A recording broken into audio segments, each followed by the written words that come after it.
The Murder Shelf Book Club contains disturbing content related to real-life crimes. Listener discretion is advised.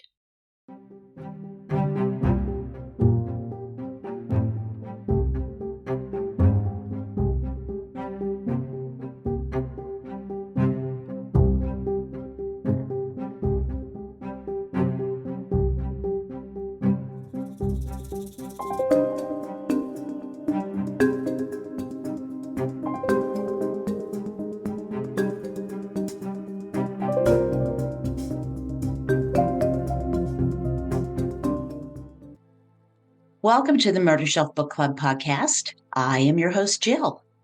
This is my special episode 140, and I'm a little nervous about this one because of the stature of the author that I will be chatting with.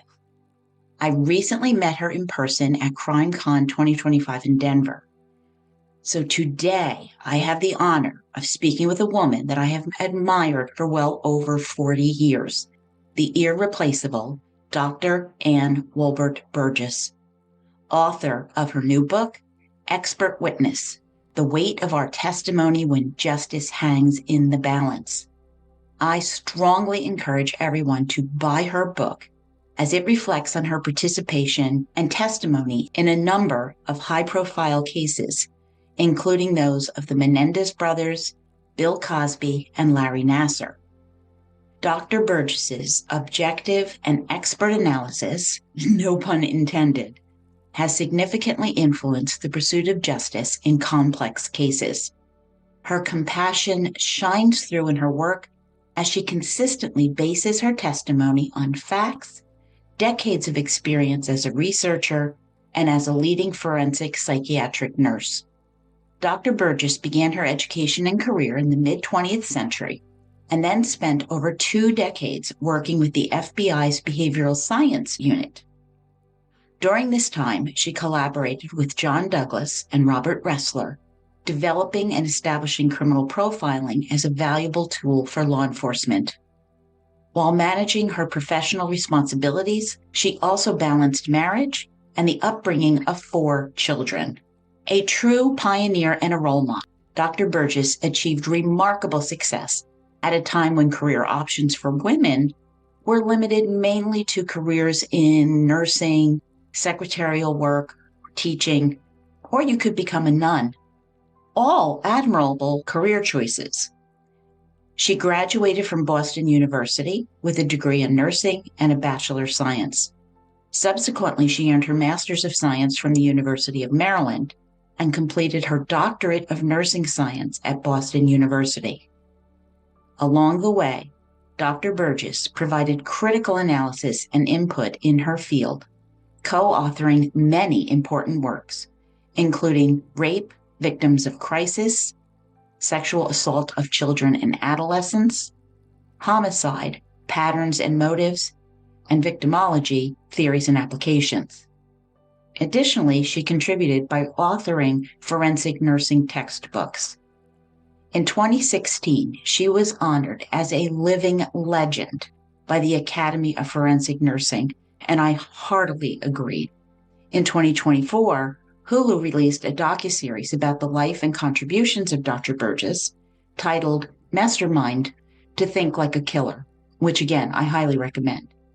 She is the leading authority on rape and sexual trauma and is a professor of forensic nursing at Boston College, mentoring a new generation of expert witnesses. So let me welcome Dr. Ann Wolbert Burgess to the Murder Shelf Book Club podcast. Thank you very much, Jill. I'm happy to be here. How did you like CRIMECON? Oh, I loved it. I love TriCon. There's so many good people there and lots of energy and lots of walking. Oh my gosh. Places are huge. I call it my CRIMECON diet. Yeah, that's a good term. Yeah, you almost need roller skates. I thought I'll bring my roller skates next time. I thought about getting one of those scooters like that you step on scooter. And just scoot. Yeah. With that said, I love true crime books. I love true crime stories, and your contribution is just amazing. Thank you very much. Yeah, I read your book, Expert Witness, and found it so comprehensive.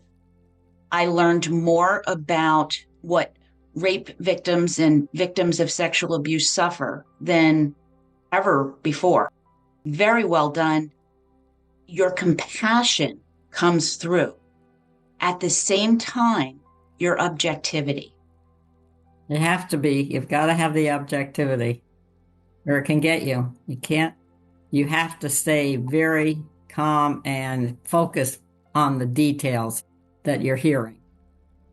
Well, if someone is coming to you as an expert witness, that you would think would be the minimum.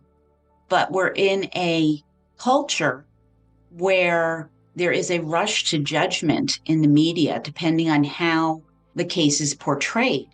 And it's not always correct. That's right. It isn't. Rarely. In the beginning, rarely was it in any way projected because they would just they'd only say the person was raped. And sometimes the victim would only say that because nobody followed up with any detail. So when you don't get detail, the person who you're talking to is allowed to think of what rape means to them.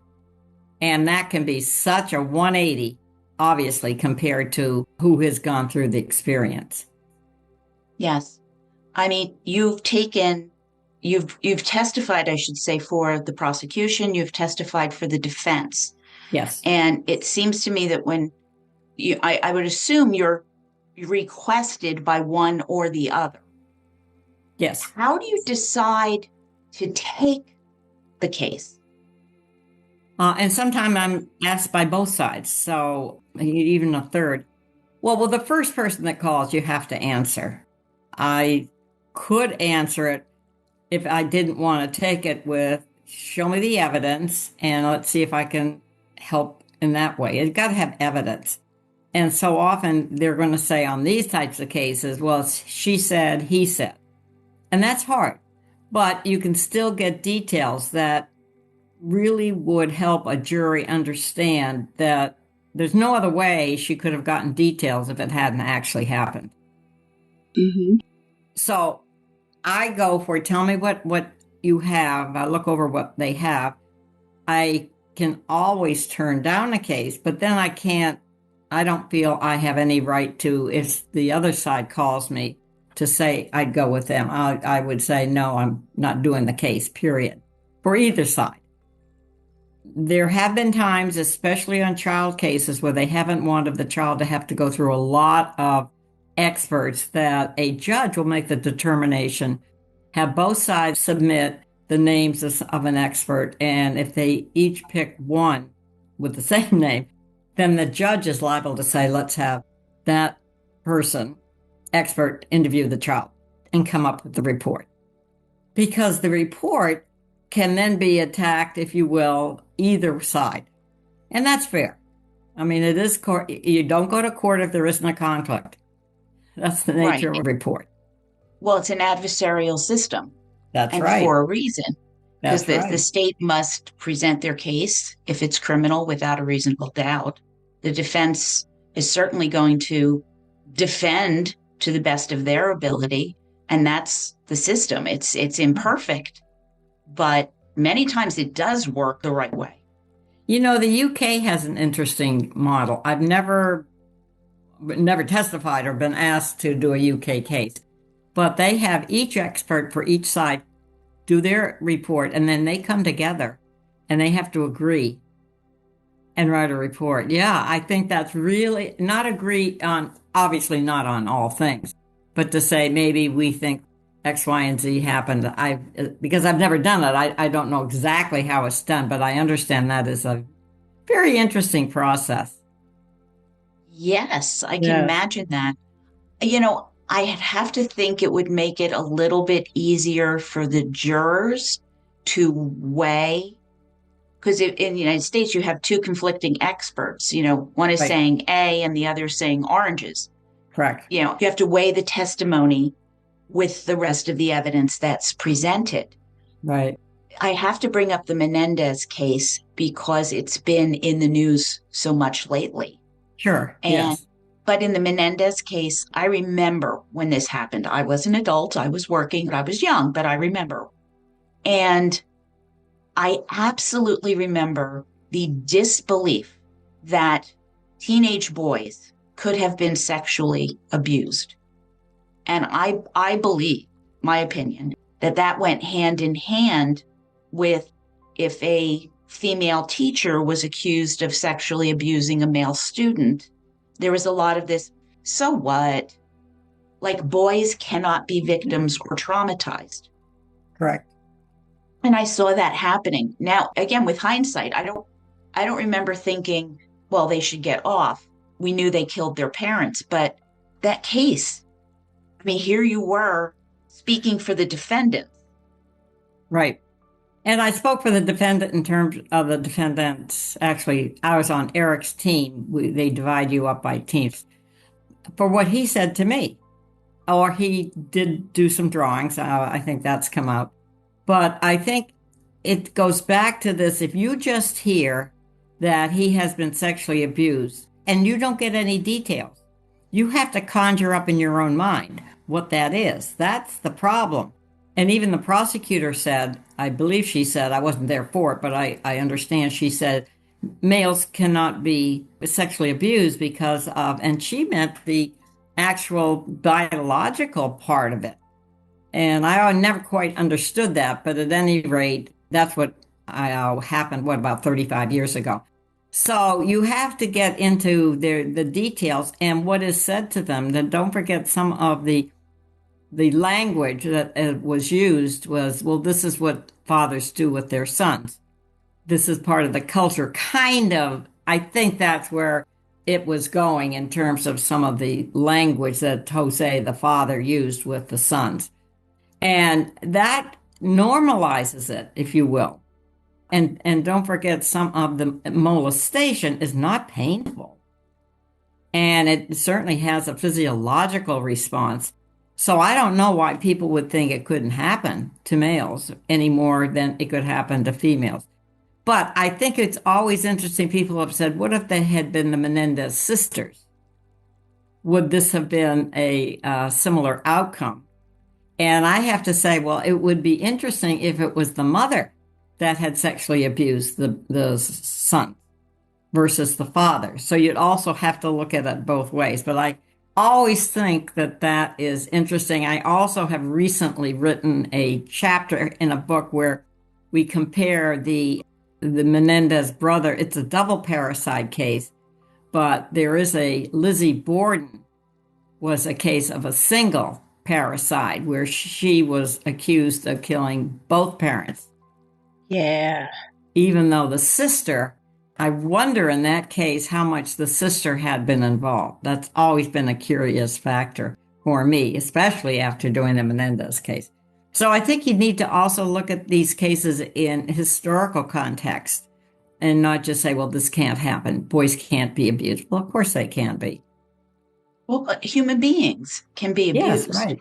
Yeah. I think that is irrelevant, but I think it's taken us some time as a culture to get to that point of understanding. I agree. Yes. 35 years ago, that was certainly not on anyone's radar. No, I think we have a ways to go. I think there's still a lot of misunderstandings about rape, which is why I think this book is so important. Right. But they got a lot of things wrong there. Remember, they said, well, they're big boys. They can just, why don't they just leave? They planned to leave. And I tried to point that out, that next week they were going to go to college. They would be out of the house. And yet nobody picks that up. It's like, well, they should have, So there are a lot of things that had so much bias in that case. So I was curious to see this time whether it would be a 1990 verdict versus a 2025 verdict. And of course, we see that it was a 1990 verdict on that. And I see that more recently, I think in the last week, there's been another statement by the judge of the appeals. They had appealed another part of that. And he said that they said, well, why wouldn't you consider the new evidence of the letter? Right. And he said that slightly could make a difference. Slightly could make a difference. And he denied them again. Yeah. That one said it goes back to the planning and so forth, that the planning part. That's what he was making his decision. Well, they certainly did plan it. But listen, when you have new evidence that I think it's pretty confirming that sexual abuse absolutely happened. This is a letter that was written before the murders that Correct. somebody found going through drawers in a trunk. It Correct. wasn't like they set out to create a document and forge it or something. And it's like, hey, he's actually discussing this with a cousin and said, hey, this is happening. There And was so that, much question as to whether it was even real. right, right. And that was to a cousin that he actually had testified also back in the 90s, Andy. So they didn't want to hear it. I mean, that's the other thing, that you get denial, that the person is not telling the truth, and so once you get that in your head, you're going to filter anything you hear through that. Well, it's still not true, just not true. So quite a case. You said one of the most important things is keeping an open mind. Yes. And in our system, you are innocent until proven guilty. You would think so. Yes. Well, I hang on to that a lot. I catch myself every once in a while and I make sure the allegedly, Sure. comes out of Yeah. my mouth. Well, and the other thing is, look at the case that I did put in the expert witness book on the Duke lacrosse case. It took, what, 10, 15 years for Crystal Magnum to finally admit she lied on accusing the three young men. Yeah. But she did eventually, but look at how long it took. It certainly didn't help back in those early days. But we had figured out that couldn't have happened. But I was prepared to describe what I thought had happened, that without saying that she was not telling the truth, because that would have been too hard, I think, for a jury. You want to give an explanation. And of course, I didn't have to testify because the case fell apart before all of that. But that's a good example of, after years, it could come through that they admit that they didn't tell the truth. From what you wrote, I think she believed in the moment that something happened. And you speak of confabulation, where you kind of fill in the gaps in your memory. You're not even realizing you're doing it. Right. And I think it was a perfect storm to accuse these young men and have this whole thing go crazy when there was a lot of evidence that the timeline that they were talking about just didn't work. Didn't work. And the partner she had, the other young woman, didn't believe that it happened either. They didn't play that up as much as they should have. Because she had been with her, obviously. They had come to do this little performance for the boys, and didn't work. It went poorly. It went poorly, to say it mildly, yes. I wanted to ask you also about the Bill Cosby case, because that and those women who were impacted by that, I think that had a long-term impact, because that role of celebrity, yes, that was insulation for him for decades. Absolutely. And that's what Andrea would say, is this is everybody's dad. How can you say anything about him? And he was so clever and so smooth, really. He would always, at least in her case, he had the mother involved, almost called her mom when they would talk on the phone. So he was playing up the relationship as well as the daughter, and promised, I can make it big for you. I can get you people. I think Andrea was thinking of doing a broadcast or something in the sports world. That was her world at that time, was basketball. And it sounded perfect, because that can happen. But what can't happen is, of course, the sexual abuse. And it was such a pattern. When I heard about 35 of those women that came forward, it all had a very similar pattern. So why people couldn't believe that? And he had paid off. There had been money exchanged. He had a number of cases where money was exchanged to buy the silence. So that happened too. It was a complicated case. But I think Andrea really had such strength to come forward. Oh, absolutely. But how many symptoms? I think what people don't understand is that happens, but there is a trauma reaction. And so she couldn't go on just as if nothing happened. She had to go back to Canada. She had a good job over at Temple, as a basketball coach or something along that line. But she found that she just couldn't manage. She was so symptomatic, goes home, doesn't say anything. And the mother says, Andrea, what's the matter? Mother sees that something's up. And then Andrea was scared to tell her mother because her mother liked Cosby so much. But the mother the mother was good. And I think the other thing that scared the mother and certainly scared me is when you heard what happened and he let her go home after he had given her those medications. She's lucky she could drive. He didn't even pay for her safety. That was very dangerous to send somebody out that's had some type made unconscious from the medication they gave. Clearly the victims, their care, he was done with her. That was never going to be in his thinking. He was done. He'd done his thing. Go off on your way. Move on. Move along. He even offered her a cup of tea and a biscuit or something, as if nothing happened. She couldn't believe it. Right. And people couldn't. It was hard for people to believe. And then she couldn't talk about it for months. So you had your delayed disclosure, which is always hard. You have to explain that to the jury. Why didn't she just immediately come forward? That's just not the way it's done. That's not reality. People just don't. Even in our original study, half of the victims had somebody else take them to the hospital. They didn't even realize what had happened to them. So, yeah. I hate to say it, but who really wants to relive their trauma and talk to strangers about something like this?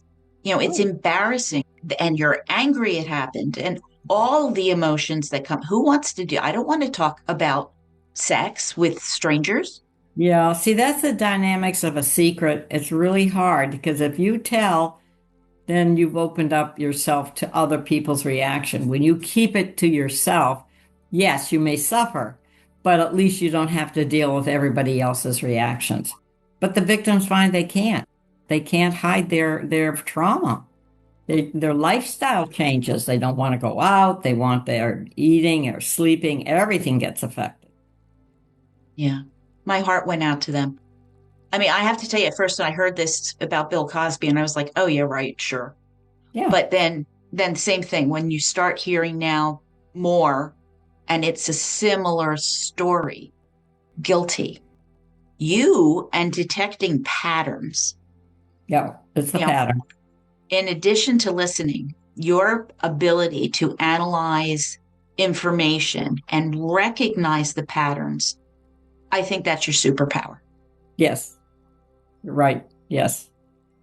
I think that's why you wound up working with the FBI and doing the criminal profiling. Right. I mean, they could tell me the patterns, but we had to document it. That's where it paid off. We could document it. Yeah. And it's still out there, criminal profiling being a fantastic tool in the toolbox of the many tools. That's right. Yeah. That's right. And they should be moving into the AI area because what AI machine learning does is looks for the patterns. Yes. Yes, it can go through so much data so fast. I'm surprised that they haven't been able to move on that, so to speak. They're not using AI? No, I was on a Quantico just this week, and that was I did a past, present, and future presentation where we looked, obviously, and the future, of course, was we've been doing work with machine learning and topic modeling because it picks up the patterns. It also gives you clues on areas you might not think of to do an investigation. But they didn't want to do it. They felt that they have their information is so private. And I said, you don't have to disclose who it is or anything like that. You're looking for patterns. But anyway, they have a ways to go. That's my opinion. It's genius. I think you're correct. They're going to have to work themselves through it. And in 15 years, we're going to be hearing about this fascinating new thing that they've using, name it some acronym that has, special meaning. Well, the interesting thing is in the mid-90s, artificial intelligence was the big thing in computers. And my husband works with computers. And he said, this would be really good for your project down at the DSU. So we presented it. And what was the answer? This is Star Wars stuff. This isn't something we're going to get into. I thought, Star Wars stuff. Oh, so that's over 25 years ago. Okay, they're a little slow. It's very hard for some of these big systems. There's so many layers you have to go through to get anything approved. For example, once Bob Ressler brought his profiling idea up to the deputy associate director and was told, we just investigate, we lead research to these sociologists. So I said, so what did you do? He said, I just had to wait till he retired, which he did and kept doing it. Yeah. And he said, all right, so I get blamed for it. He loved doing that. He was one of the original interns for the Teton and Mulaney, who were the two gurus, if you will, down there. So that was his strategy. So I always remembered that. And that's always a good one. You just go around them. Well, yeah. I come from a teaching background. And when things like that, we would talk about the parking lot of education and the speed bumps that you run into. And you would just have to drive over the speed bumps. That's good. Okay. There you got your own analogy. Good. There you go. Yeah. Circling back a little bit, you got a lot of criticism for taking on defense cases after you had been so proactive in catching the bad guys. Can you reflect back on that a little bit? Well, that would be because I wanted to see the other side. And I said, as long as I can bring science to bear. I was bringing science. I wasn't bringing any particular advocacy or anything like that. And I said, maybe I can explain what happened. Obviously, the person, if it was a murder case, and I felt he was guilty, but maybe it could help the jury in terms of the sentencing. So I've done about a half a dozen death penalty cases. And I think that's fairly legitimate to bring whatever you think of where this person went off the mark, if you will, to a jury. You can only move it from death to life. Right. And I feel that that's fair. So I've done them, and mainly because it really helped. When you could do defense work, you can get into what actually happened. With your prosecution, you don't get access sometimes to interview them or anything like that. That's true. Yeah, so that was my rationale. Well, that makes absolute sense to me. Yeah, I mean, I'm not saying that they didn't do the act they did, but let's see why they did it. You can look into mitigating and aggravating circumstances. That's right. If there's mitigating circumstances, that needs to be presented. Yes, and that was one of the big cases, the Henry Wallace case. He had 44 marks against him, so to speak, and we were able to get 24 of them explained. So even though he still got the death sentence, he had 11 victims, but we had made headway on 24 of them. Just from our standpoint, we felt we had helped Henry in terms of the jury understanding it. Now he's in a state where they have a moratorium on the death penalty. So he's still, years later, still on death row. Well, it sounds like he had a fair trial, and sentencing is part of that. Bob Ressler and I did the case because we had never had a serial killer that knew his victims. They always had been stranger, and he was African American. And all of our previous ones were white. And we thought we could contribute to science by examining him. And you did? Yeah, to see how similar or dissimilar he was. He's very similar. And he certainly had plenty of possible experiences that might have helped to explain. And we tried to explain that to the jury. Sounds like you did to me. I meant to get to this when we were talking about the Cosby case, because I was saying I think that opened a door leading to Harvey Weinstein, Jeffrey Epstein, all of these cases, Me Too, which I think was so badly needed. Yes. And exposed a lot of monsters that were out there. Yes, it did. And I thank Andrea for that. She really was the start of the Me Too movement, and we needed it. And it still is ongoing, if you will. Hmm. And it's interesting to see how the court system treats them. Look at Harvey, Right. and obviously nothing for Epstein, but look at how they're bringing up Epstein now. I don't know, have any idea what other evidence they're going to use. But the Larry Nassar case was a huge case. Oh, that was a really, to me, a really terrible case for these are young adolescent girls. He said he was doing a medical procedure and they believed him. And then they felt so conned and exploited, which they should have, because he did. And he Yeah. had hundreds of victims. Oh, that left me sick. I That mean, was I have really two bad. daughters. You think about but for the grace of God, Yeah. they were both athletic. What? Yes. And they covered it up. Oh, yes. It really was a medical procedure, they tried to say. Luckily, they didn't get away with it. But it took time. And meanwhile, there were still victims, and he was still victimizing people. These Yeah. poor girls. Well, that's what we call institutional betrayal. We've kind of come out with a newer thing where the institution covers up and betrays the victim. Bet there's some real regrets there because it's just horrific. It's bad enough you have this guy who is abusing and taking advantage of these girls, these athletes who want so much to excel. And then the institution's like, oh, no, no, just no, everything's fine here. It wasn't fine. It was not The fine. FBI, I think that was the case the FBI bungled. They didn't follow up. Two of the agents did not follow up on some. If it wasn't that, it was another one. So even the best, whatever best means, investigators, you really have to have people that are trained in trauma dynamics. And I don't think we've pushed that enough to make sure that in these cases they have consultation from a trauma expert. Well, I was just going to ask you if we were doing better in our training. Obviously, we're not, but that's something at least that we can mention and say, hey, this is really an important component.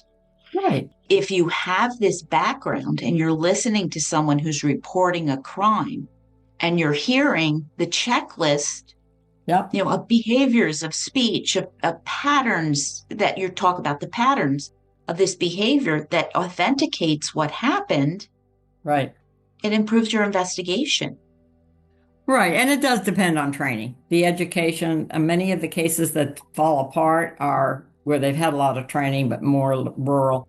We have to have, and FBI does try to do that, to do training, but they train their agents. But they have one agent for Montana and 2 or 3 states. The whole state is supposed to be, I think we found that out when we did the indigenous work. They talk about neglected, invisible people. The indigenous are. Yes, I read the new research that just came out on that. There's not a lot of studies that have been done. Talk about a neglected area. What Right. were some of the most significant patterns that you discovered? Well, some of the patterns match other cultures, which is good. In other words, I mean, it's not good, but because we looked at murdered children and females, but under 5, you can be pretty sure it's going to be the caregiver or the mom or somebody. Is that the one that the child has most? So that matches if they're trying to profile who might have done it. And now we're looking at a male group. So we're going to compare the girls to the boys on the various ages developmentally, under 5, 5 to 12, and then the adolescent group, and et cetera, et cetera. But even the elder group was amazing of who was the perpetrator there. And it was usually someone in the family. You had sons and grandsons killing the elder. So that matches, in other words, are you more at risk for a stranger versus someone that you know in a murder? And it seems to follow. So I think that's where the comparison is going to be most helpful for profiling.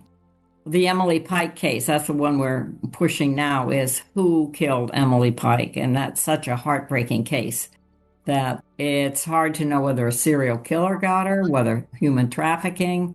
whether it was somebody in the family or on the reservation. More of the girls are going to be murdered on reservation than boys. That makes sense, I suppose, to some degree. But we're looking at all that, and that will be published, and hopefully people will take a look at it and be able to use it. I think that's the important thing, is that we have to raise that group to an area. The males are really ignored. It's bad enough that females get ignored, indigenous, but the Right. males. And there are big problems. There's the drug and the alcohol use, which we know about, and the poverty and that kind of thing. But I think there are some solutions that we need to certainly get some better training. Yeah. And working together. You've got your Indian police group, and then you have your, like your FBI or your non-Indian. So who does what crime? So they have to kind of fight it out for. So a lot of those things are all part of but we had that in religion, don't forget. Mm-hmm. In the Catholic Church, which we had a big thing, we had what is papal law versus whatever state law. Secular law, yeah. Secular law, yeah. So those are all tough issues, but some people are getting pretty expert on it. And again, they should reach out for some consultation to help them navigate, like you say, navigate those speed bumps. Yes. They go over, yeah. I mean, that's all we do in research, is to identify problem areas and make some suggestions for how you can handle them. I just was taken aback, and I totally agree with you, but I was taken aback in reading the recent research that the motivation was sadism. That we've heard all kinds of motivation from lust to power, control, but actual, like, out and out just sadism. Yep.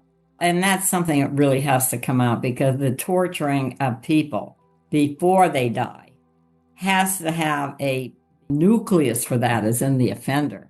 So how do we find that type of person that is so mean and vicious that can get that type of satisfaction? I don't think there's much written on it. I think I know somebody that calls it muted sadism too, that you have to be careful that some of the sadism is muted. So it's subtle, but it still is there. And we need to call that out. Is it good that some of this would show up in autopsies? I guess, yes. That it seemed to play such a prominent role. It's horrifying and it's heartbreaking at the same time. Yeah, it is. Well, I'm glad there's going to be more research into that. And it's this whole and understanding what is actually going on here. So I commend you for doing it and continuing to explore that. It needs to be looked at. Needs to be looked at, but we do have some areas that we could look at, like in animal work. People do awful things to animals. So what would prevent them from going one step further to humans? There are some red flags out there. Yeah. It's funny you should mention that. I don't know if you've heard of Wildlife CSI, but Cheryl McCollum, who is in law enforcement down in metropolitan Georgia near Atlanta, is starting the academy where you look more into the animals and what is happening with the animals.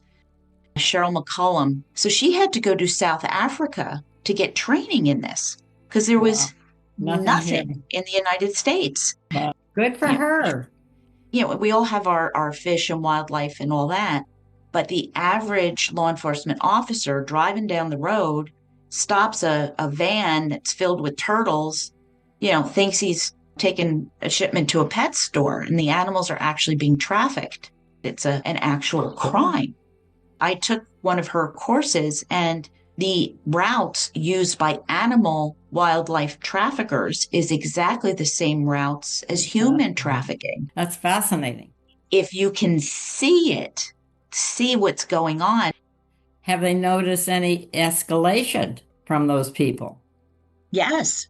I suppose it's like any kind of enterprise where they're selling groups. And so you have to look at who's really involved. That's fascinating. That group should get together with some of those of us that work with humans and children. The thing that can happen to children are almost unspeakable. They're so bad. Some of these cases are Well, the so thing is, bad. you work together. We can shut down trafficking. We've always had animal cruelty as one of the key of the, it used to be called the triad, McDonald's triad. They've not been able to ever statistically prove it, but I think that it's an important point about how people treat animals. And in fact, I don't know if this is good or bad, but in some of the rehab, they try to have people that have juveniles, especially, have murdered to learn to take care of an animal. That's really interesting. That Yeah. actually is Yeah. genius. Yeah. The basis being that they did not get that as a child, that they either watch someone be mean to an animal, and so you have to retrain them. So you can start off with fish, or, it doesn't have to be like a cat or a dog, but then you would move up to that. I You, remember you, Berkowitz used to take pins, and his mother kept goldfish, and he would stick pins in them. So when the mother came home, all the goldfish are lying dead on top of the aquarium. I can see where you might overlook that because they do tend to have a Sure. little bit of a short lifespan. Yeah. I Um, mean, because there wasn't any bleeding or whatever, and he got away with it.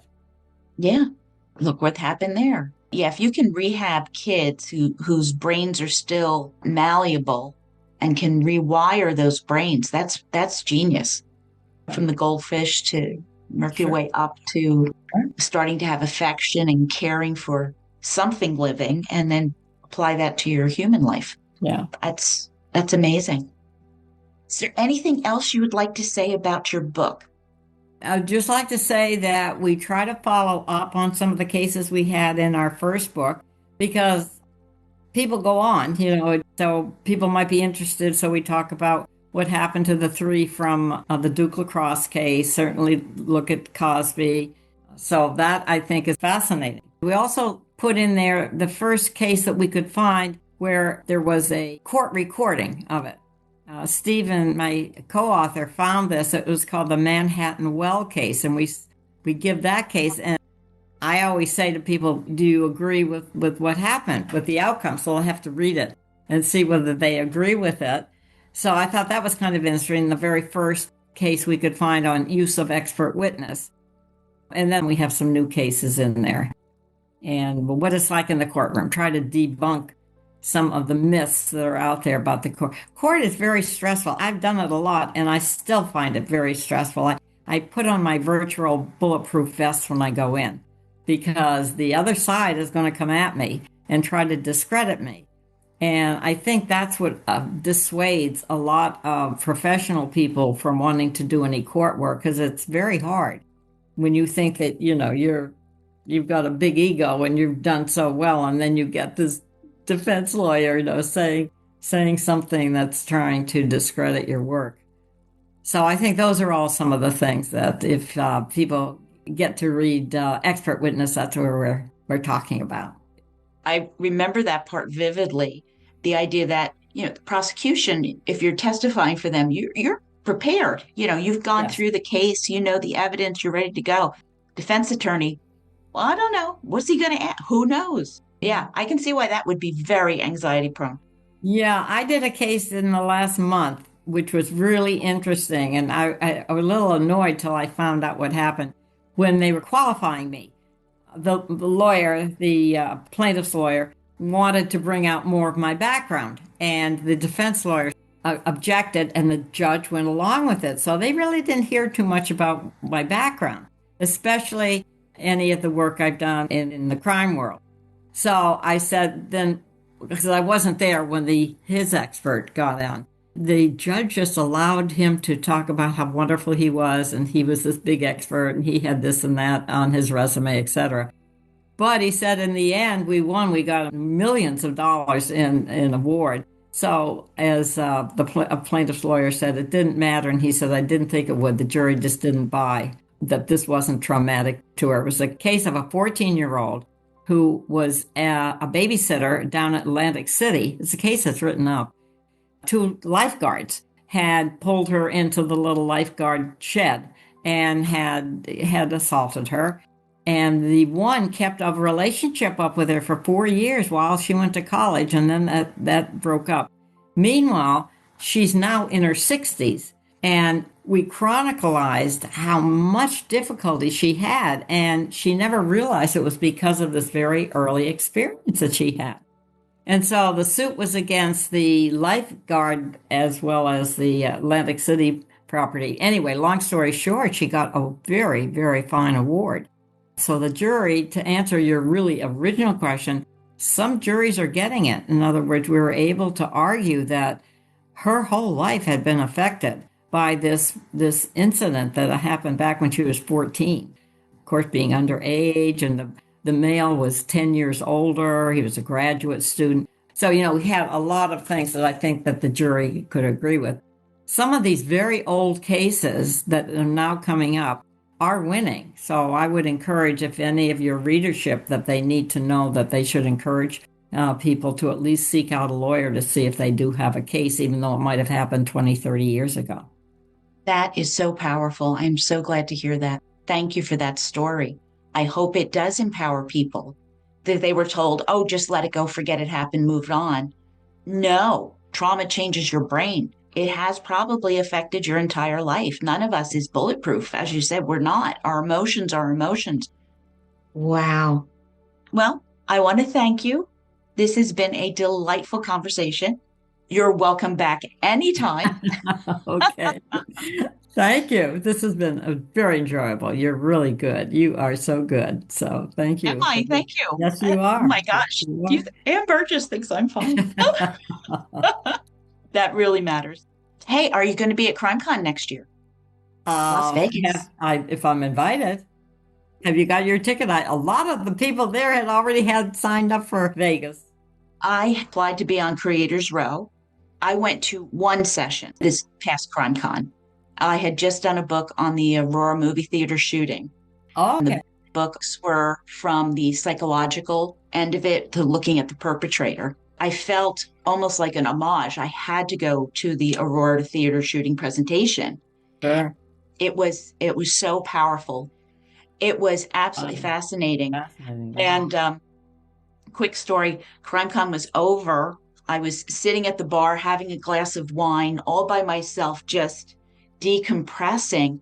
And I actually got a message from one of the officers who presented. And he said, how did you like my presentation? And I'm like, how do you even know I exist? I'm like, he's a detective, all right. That's great. Yeah. And I interviewed them. They're going to be on the podcast. I interviewed them yesterday. Perfect. There you go. Good for you. So CRIMECON for me, I get to connect with so many listeners and fans and meet new people. And you, but I saw you briefly at the Clue Award. That was great.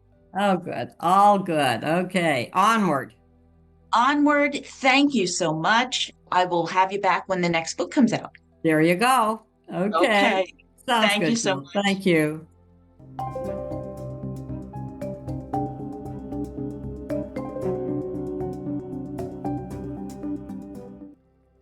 Well, that was absolutely a delightful conversation with Dr. Ann Burgess, and I hope you enjoyed that as much as I did. And her new book, Expert Witness, is out. I encourage you to pick it up. It goes into so much detail, and I learned so much about cases I thought I knew a little something about. She is just an exemplary person, and I really hope she is at CRIMECON next year. Now, I will continue with A Tangled Web, a cyber stalker and deadly obsession and the twisting path to justice, written by Leslie Rule, shortly, as the twisted story of cyber stalking and harassment continues to unfold. Meanwhile, my Patreon Murder Bookies pick for our next book to be featured, I Survived, by Victoria Cilliers. Set in the UK, it follows veteran physiotherapist and Americans, think physical therapist, Victoria, who falls madly in love with dashing soldier Emile Cilliers. They marry and have 2 children together. But then tragedy struck on Easter Day in 2015 when Victoria's parachute failed to open and she fell 4,000 feet or 1,220 meters suffering life-threatening injuries. Miraculously, Vicky survived, but soon the police discovered her parachute had been tampered with. What on earth was going on? And I look forward to sharing this true crime story with you. Thank you for listening. Introduce your family and friends to the Murder Shelf Book Club podcast. And thank you for being with me on our journey together into the stories, updates, and analysis on the best true crime books out there. I see you as you hear me. Share your thoughts with me at jill@murdershelfbookclub.com or on X, Facebook, Instagram, and YouTube. Or you can join Patreon for $2 to $4 a month and help pick out our next book. We can talk true crime, and I'm teaching my serial killer class in a desire to give you more content. If you're going to CRIMECON 2026 Las Vegas, use my code, all lowercase letters, one word, Murder Shelf, and save yourself 10%. Always trust your gut and lock your doors and windows.